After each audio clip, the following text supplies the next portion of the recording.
Hey everybody, I hope you're hearing from God. This is such an important subject. I decided I needed to do a part 2 to this video. And I could go on all day, but I'm going to try to wrap it up into 2 videos, so please bear with me. The first one basically was talking about the fact that you need to knock on the door. In other words, God gave us free will, but and in some cases, he'll probably talk to you even if you don't ask. But in most cases, because of that free will, we need to ask. We need to make the effort. We need to let him know we want to hear from him and be in communication with him on a regular basis and start talking to him on a regular basis. So that is the start of everything. Now, you might say, well, how do I know that I'm actually hearing from him? And that's why I want to go into part 2. I believe that that's going to be different in different circumstances for different people. So we'll talk about some ways you can kind of double check that as well. I know for myself, even just me individually, I've heard from him in different ways. Sometimes I hear from him in a voice. And when I say a voice, it's not like the sky opens up and the voice comes down, but I hear it here in my head, in my heart. And usually in those times when I hear it, it makes me laugh because it's something he's saying. It's like, yeah, dummy, hey, wake up. Or not dummy, he never does that, but it's like, oh, duh, hello, come on, kind of response when I'm asking him a question. Sometimes it comes to me in a feeling. I'm just talking to him about something and I get this feeling throughout my body like a tingling that I just never experience any other time or any other way, and it's him. Sometimes I'm laying there in bed, usually in the morning, but it could be before I go to bed at night, and I get a vision of something. I get a feeling about something. I can picture it in my head. So I've had all those ways happen to me personally. And there's other ways, I'm sure, that he can communicate to you as well. He's God. He can do anything.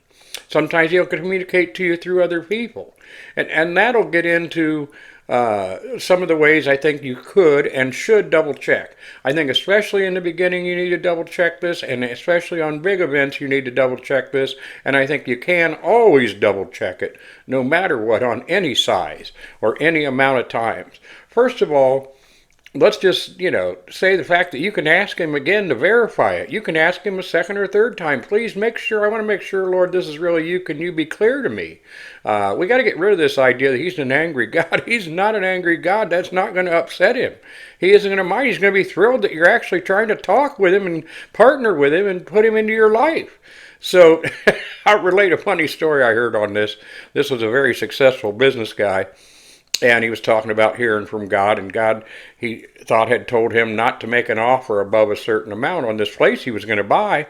And he said, God, it just doesn't seem right. It seems like I can afford it. I should pay more. Are you sure you don't want me to go above this amount on the offer? Give me some kind of audible sign that I know it's you. And his stomach growls. And he thought, well, maybe I was just hungry. I want to go talk to my wife about this. And by the way, this brings up a second thing. I think you should always involve a Christian partner. When you're running this by, say, hey, would you do me a favor and you talk to God about it and see what you believe you're hearing from him. And if you've got a spouse, that makes a great partner. If you don't have a spouse, then a good Christian friend. If you don't have that, contact me. I'll be your other Christian partner to run it by. I'll be happy to. So anyway, this guy goes to his wife and tells her about this and says, I want to make sure, so I want to do it again while you're present with me. And I ask him again, Lord, if you really don't want me to go above that for an offer, please give me an audible sound again. And his stomach erupted louder than anything either one of them had ever heard and made them both jump out of their shorts. So I just thought that was a funny story. But another way you can verify. And you can read the scripture and maybe get a verification. I'll know, it's funny, I'll be thinking or talking about something with the Lord, and then boom, boom, boom, I get it in the scripture, I get it in a book, I get it from a friend, I get it several different places, a word that relates to what I'm thinking about. So there's all kinds of ways you can verify it, and don't be afraid to verify it. Don't be afraid to ask again for clarification. Again, we got to get rid of this crazy stinking idea that we got an angry God. He's not an angry God. He's a loving God that wants to partner with you and wants to give you direction. And we need to learn that when we start partnering with him and getting all our direction from him on everything we do, life is going to be so much better. here on earth as well as after. Because we're going to start living it the way it was meant to be lived. We're going to experience joy and peace and prosperity like we've never seen before. I hope you start hearing from God a lot. Hope this helps somebody out there. You guys have a blessed day, week, month, year. Just have a blessed life and have it enjoying it with God. Have a great day, guys.